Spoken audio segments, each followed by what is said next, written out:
परम पूज्य गुरुदेवाय नमः। ओम श्री परमात्मने नमः। जय जय श्री राधे कृष्ण। ओम ध्यानमूलं गुरुर्मूर्ति पूजामूलं गुरुर्पदं मंत्रमूलं गुरुर्वाक्यं मोक्षमूलं गुरुर्कृपा। ओम वासुदेवसुतं देवं कंसचाणूरमर्दनं देवकी परमानन्दं कृष्णं वन्दे जगद्गुरुं। कृष्णं वन्दे जगद्गुरुम्। अखण्डमण्डलाकारं व्याप्तं येन चराचरं तत्पदं दर्शितं येन तस्मै श्री गुरुवे नमः। ओम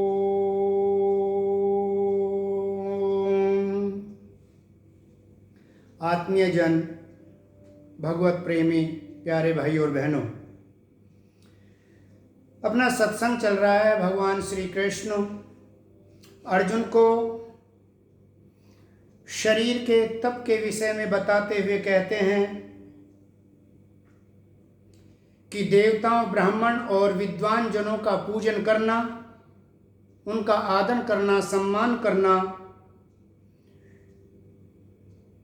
वाणी में पवित्रता, सरलता, ब्रह्मचर्य का पालन, व्यवहार में अहिंसा, ये सब शरीर संबंधी तप भगवान ने कहे और ये सात्विक तप हैं।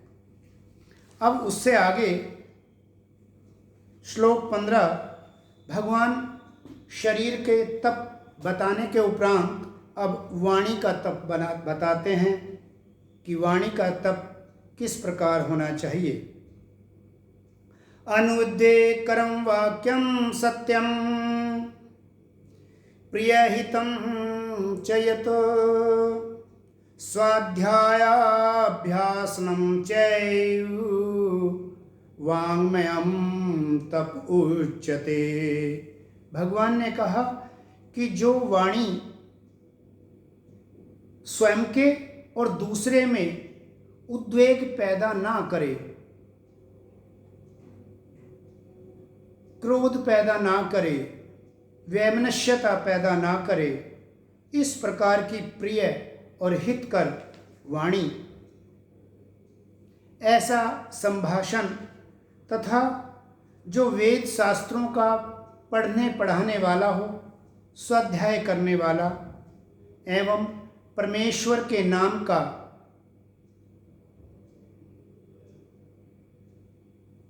अनासक्त भाव से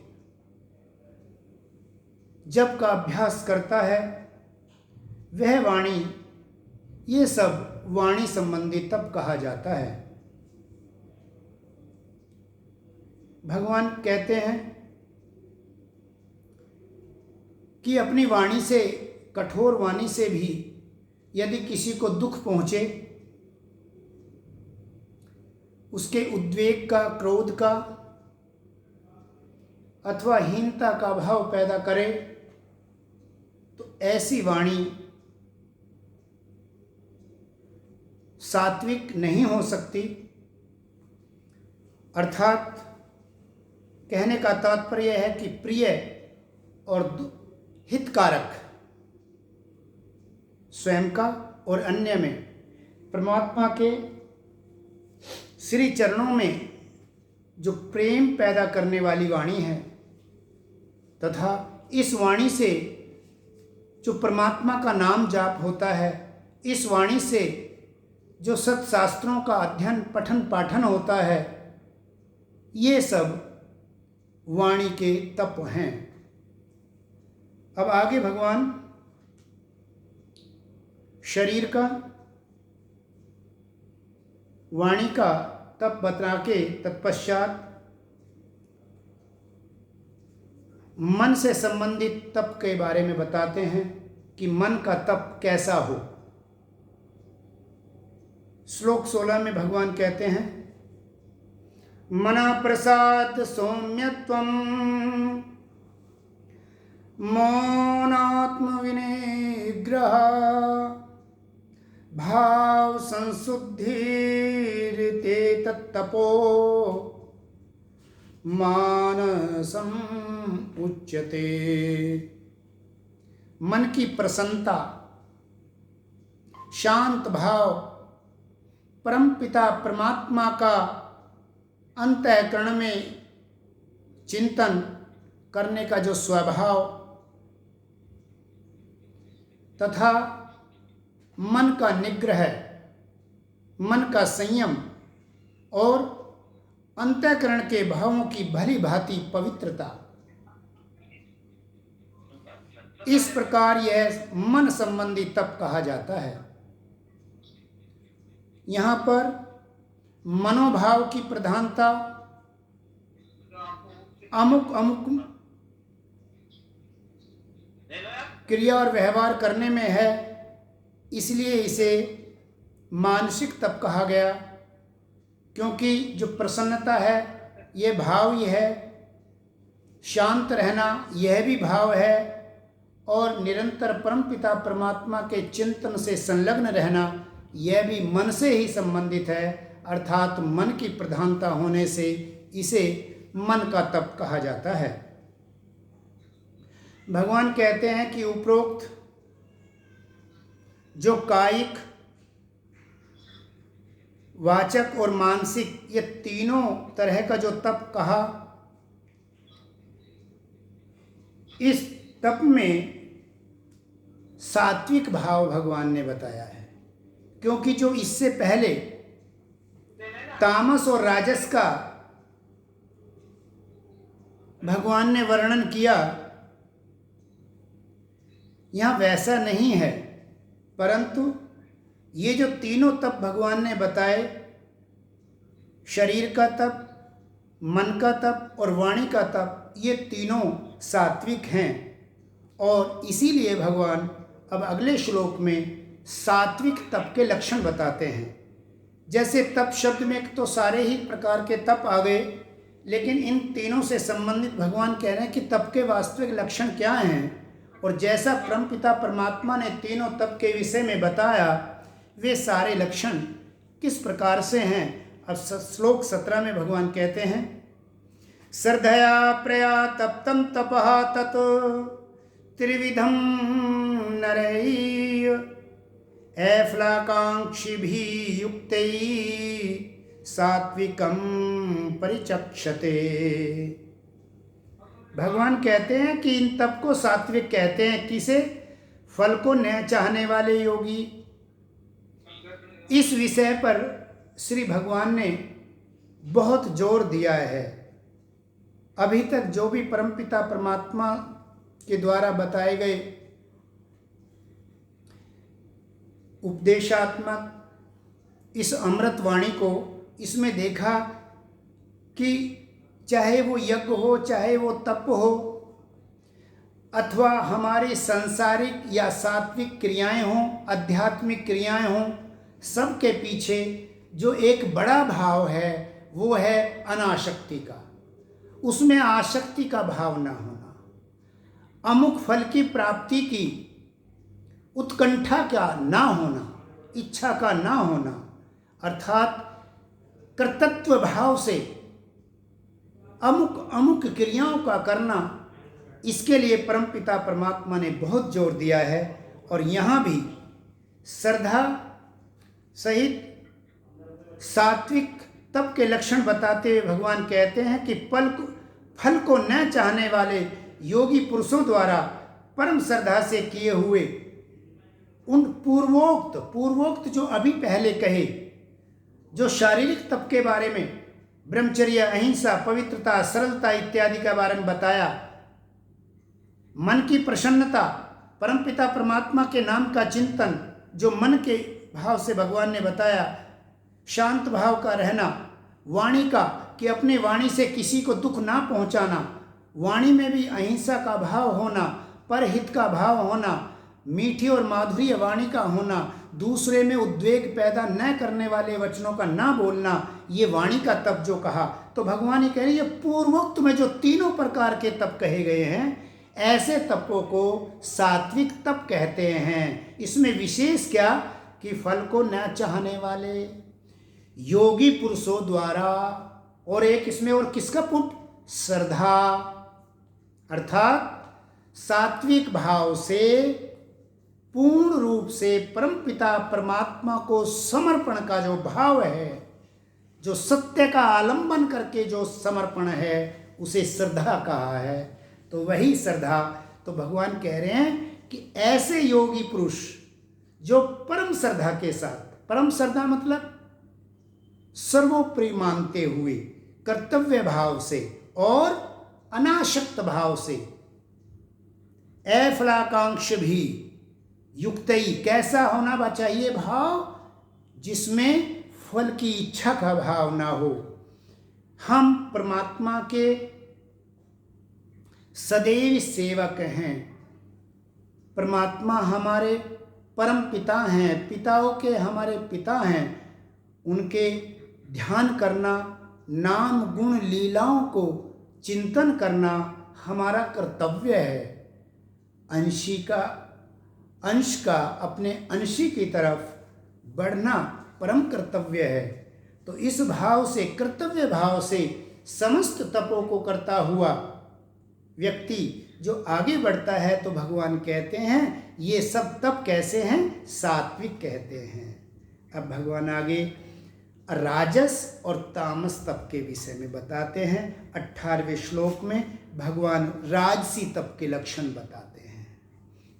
सात्विक तप में जो मूल भाव क्या था, अनासक्ति का भाव और पूर्ण श्रद्धा, सत रूप से समर्पण, पूर्ण रूप से समर्पण। और अब भगवान राजस तप के लक्षण बताते हुए कहते हैं, सत्कारमान पूजार्थम तपोदम्भेन चैव्यतो क्रियते तद इहि प्रोक्तम राजसम चलम ध्रुवम। जो तप संस्कार, मान और पूजा के लिए, जो तप सत्कार, मान और पूजा के लिए, अपनी बड़ाई, अपना यश चाहने के लिए, या किसी अमुक विशेष स्वार्थ के लिए स्वभाव से या पाखंड से किया जाता है, दिखावटीपन से किया जाता है, दंभाचरण जिसमें होता है, ऐसा किया जाता है, वह निश्चित, अनिश्चित और क्षणिक फल वाला तप कहा जाता है। ऐसे तप को राजस कहा जाता है। हम किसी अमुक कार्य की सिद्धि के लिए यदि यज्ञ इत्यादि करें या इस प्रकार का तप करें जिससे हमारा समाज में यश फैलता है, लोग हमारी बड़ाई करें, अमुक व्यक्ति बहुत तपस्वी है,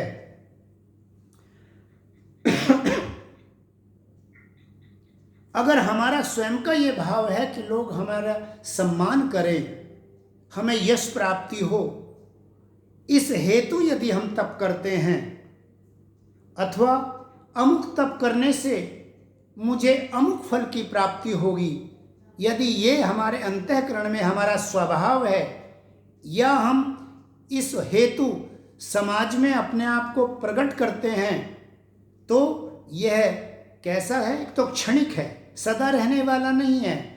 ये सात्विक काल से, इसका काल बहुत क्षणिक है, कम है और अनिश्चित है। निश्चिंतता नहीं है इसमें कि यह फल प्राप्त होगी ही या नहीं। तो ऐसा तप राजस कहलाता है। अब भगवान तदुपरांत तामस फल के लक्षण कहते हैं। तो यहाँ मूल में क्या रहा, वहाँ अनासक्ति का भाव है, केवल परमात्मा की तरफ, क्योंकि हम परमात्मा के सदैव नित्य दास हैं। यह दृढ़ता जब अंतःकरण में आती है तो परमपिता परमात्मा की तरफ उसके सामीप्य को अधिक अनुभव करने के लिए हम जो विशिष्ट क्रियाएं करते हैं तप स्वरूप, वो सब सात्विक हैं।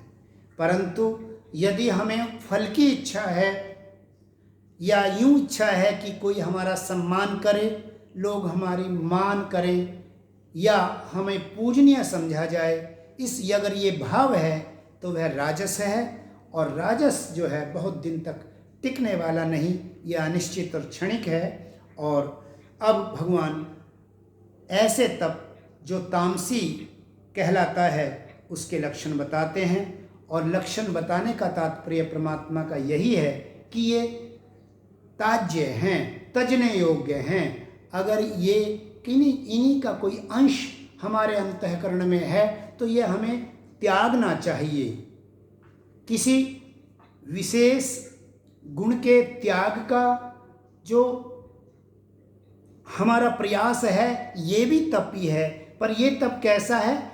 सात्विकता का, सात्विक में उतरने का, सात्विक लक्षणों को धारणा करने की तत्परता ये हमारी कहलाएगी, साधक वर्ग में ये रहेगा। तो हमें क्या त्यागना चाहिए? भगवान राजस और तामस के विषय में इसीलिए बताते हैं। श्लोक 19 में भगवान कहते हैं, मूढ़ग्राहेण आत्मनः यत् पीड्या क्रियते तपा परस्य उत्सादानार्थं वा तत्तामसम् उदाहृतम्। जो तप मूढ़ता पूर्वक हठ से और अपने आप ही कल्पना किए हुए मन, वाणी और शरीर की पीड़ा के सहित, मन को भी उससे पीड़ा होती है, शरीर को भी पीड़ा देते हैं। आपने देखा होगा कोई कोई बहुत भयंकर तप करता है, अग्नि में, जून के महीने में अग्नि के बीच में बैठा रहता है।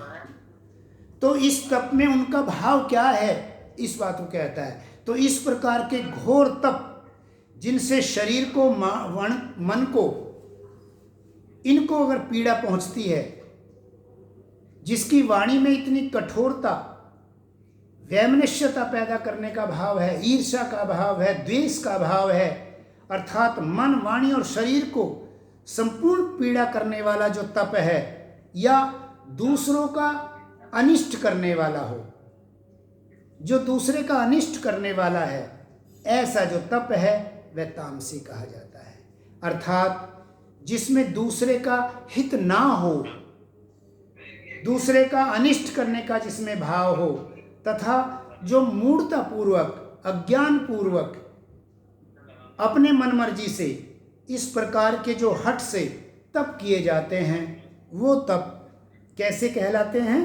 तामसी कहलाते हैं। क्योंकि भगवान तो बहुत पहले ही हमें कह चुके हैं, युक्त आहार विहारस्य, उचित आहार विहार होना चाहिए। तो यहाँ तप में भी यही बात लागू होती है।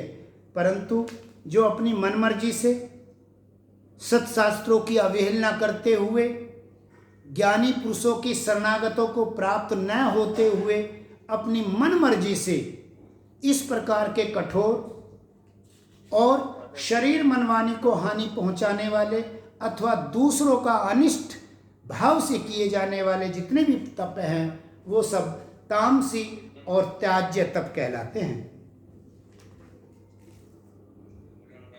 इस प्रकार से भगवान तपों का लक्षण करते हुए अब दान के 3 भेद बताते हैं। भगवान ने यज्ञ के बारे में जैसे नाम लिया था, तप के बारे में नाम लिया था, और दान के विषय में भगवान ने हमें शुरू में ही इस अध्याय की कहा। तो अब भगवान दान के विषय को लेते हुए दान के बारे में बताते हैं कि सात्विक दान कौन सा है, कौन से दान को हम सात्विक कहेंगे, कौन से दान को हम राजसी कहेंगे और कौन से दान को हम तामसी कहेंगे। दात्वमिति यद्दानं दीयते अनुपकारिणे देशे काले च पात्रे च तत्दानं सात्विकं स्मृतम्। कौन सा दान सात्विक है? भगवान कहते हैं दान देना ही कर्तव्य है जिसका ऐसा भाव हो। हमें दान देना चाहिए जिसका ऐसा भाव हो। तो ऐसे भाव से जो दान अपने देश काल और परिस्थिति के अनुसार पात्र के प्राप्त होने पर उपकार न करने वाले के प्रति दिया जाता है, वह दान सात्विक कहा गया है। अपना उपकार न करने वाले के प्रति कहने का तात्पर्य है ऐसा व्यक्ति जिसके बारे में हम सोचते हैं कि ये हमारा, इसने बीते हुए समय में या वर्तमान में बहुत सेवा भाव करता है, अथवा अमुक कार्य की इससे पूर्ति होती है और उसे हम कुछ दान करें, त्याग करें उसके प्रति, धन का या संपत्ति का या किसी कार्य का, तो ये दान नहीं। भगवान कह रहे हैं कि पात्र होने का ये है कि जिसको हम देते हैं उसके प्रतिफल में वो हमारा किसी भी प्रकार से उपकार करने वाला ना हो, हमारे सेवा में वो ना हो, या वो हमारे अमुक कार्य की पूर्ति करने का साधन रूप में ना हो। ऐसा पात्र हो कि उससे हमारा कोई अनान्य संबंध ना हो और वो उसे प्राप्त करने का सामर्थ्यवान भी हो। कैसा? अगर वो भूखा है तो वह पात्र है भोजन का, प्यासा है तो वह पात्र है जल का, उसे जल दान देना चाहिए। जो धनहीनता में अगर आप समझते हैं और निस्वार्थ रूप से जिसके प्रति आपसे किसी प्रकार की स्वार्थ पूर्ति करने वाला जो व्यक्ति ना हो, ऐसा व्यक्ति आपके दान को प्राप्त करने का पात्र है। और ऐसे पात्र को, ऐसे व्यक्ति को, ऐसे ब्राह्मण को, ऐसे जीव को अगर दान किया जाता है तो वह दान सात्विक कहा गया है। तो यहाँ कैसा है? दान करने से हजारों गुना होके मिलता है, ऐसा सत्संग में कहा जाता है। भाई ये मोटिवेशनल के लिए है, ये प्रेरणा के लिए है। ये हमारा भाव दान देने में दृढ़ हो जाए और हम अपने कमाए हुए धन का सदुपयोग हो जाए, इसलिए प्रेरित किया जाता है। भगवान तो बिल्कुल स्पष्ट कह रहे हैं कि हमारा ये भाव होना ही नहीं चाहिए कि हमने जो दिया है वह हमें प्रतिफल रूप में कई गुना होके मिलने वाला है। ना ना ना, भगवान कह रहे हैं परमात्मा के अति सामीप्यता को, सायुज्य को, भगवान के जो साधक ऐसे हैं जो परमात्मा को प्राप्त करने के लिए साधना कर रहे हैं, उनका जो दान है वो कैसे? कर्तव्य भाव से। यहाँ पर परमपिता परमात्मा सर्वव्यापक अगर हैं, ऐसी हमारी मान्यता है, तो प्रत्येक जीव परमात्मा से कभी अलग हो ही नहीं सकता। उसका होना अगर है तो परमपिता परमात्मा का होना है, क्योंकि अंश से अंशी दूर कतई नहीं है। अगर वो परमात्मा है तो ये भाव जरूर सोचा जा सकता है कि ये जो मैं अमुक दान कर रहा हूँ इसमें मेरे परम पिता परमात्मा की सेवा हो रही है, क्योंकि अपना उद्देश्य ही है। इसको भी अगर हम इच्छा होना माने, आसक्ति होना माने, तो ये आसक्ति और इच्छा अच्छी है, कल्याणकारी है। किसकी? परमात्मा को प्राप्त होने की, परमात्मा के सेवा करने की, परमात्मा के लीला गुणगान करने की, दान के माध्यम से ही परमात्मा को भजने की। तो ये जो भाव है ये सुंदर और कल्याणकारी भाव है। तो भगवान कह रहे हैं कि अपने प्रति उपकार न करने वाले के प्रति जो दान दिया जाता है, और किस भाव से दिया जाता है कि दान देना मेरा कर्तव्य है, मैं परमात्मा का नित्य दास हूँ।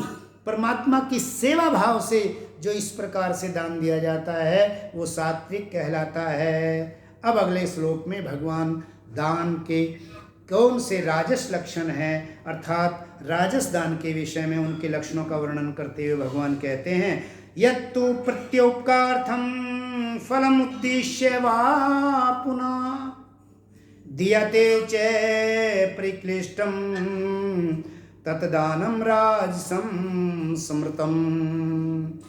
किंतु जो दान क्लेश पूर्वक, मन है नहीं, किसी का दबाव है, घर में पत्नी बार बार आग्रह करती है, ये तो अमुक दान हमें देना है, देखो जी अब आपका मन हो या नहीं, ये तो देना पड़ेगा। इस प्रकार का दिया हुआ दान सात्विक दान नहीं। इसीलिए भगवान कह रहे हैं जो क्लेश पूर्वक दान है, अनिच्छा भाव से है, आपका मन प्रसन्न चित्त नहीं है, ऐसा दिया हुआ दान, और या कैसा, उस दान के देने से हमें कुछ लाभ होने वाला है, समाज में हमारा मान सम्मान बढ़ेगा, ऐसा अगर भाव है, ऐसा अगर प्रयोजन है, यानी कि उस जिसमें फल प्राप्ति की दृष्टि है, अगर ऐसा रखकर वो दान किया जाता है तो वो दान राजसी कहलाता है। इस प्रकार से भगवान ने हमें शारीरिक, मानसिक और वाणी का तप बताया। दान के विषय में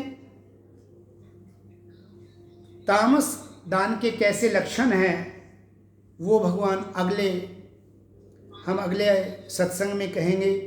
तो आज में विशेष बात ये रही कि किसी भी प्रकार के तप में, चाहे वो वाणी का तप हो, शारीरिक तप हो, मानसिक तप हो, या हमारी सात्विक क्रियाएं, ध्यान इत्यादि में, इनके प्रति हमारे फल प्राप्ति की कोई इच्छा नहीं होनी चाहिए। फिर बिना इच्छा की तो किया ही नहीं जाता कार्य, ऐसा प्रश्न मन में अगर उठता है तो याद रखें, जिसको आप ध्यान दे रहे हैं या जिस जीव के प्रति आप उपकार कर रहे हैं, उसके अंदर भी अपने इष्ट परम पिता परमात्मा का भाव करके उनकी सेवा के रूप में हमें अमुक क्रिया करनी चाहिए, तो वह सात्विक क्रिया कहलाएगी। और परमात्मा पहले कह चुके हैं, इस प्रकार से साधना सात्विकता में आकर अपनी गति को प्राप्त होती है और हम सहजता से ही इन तीनों गुणों को पार करके अपने परम पिता परमात्मा को प्राप्त करते हैं। और यही आपका, हमारा सभी का, मनुष्य मात्र का यही उद्देश्य है कि हम आनंद स्वरूप, शांति स्वरूप परमात्मा को प्राप्त करें। आज के लिए इतना ही। से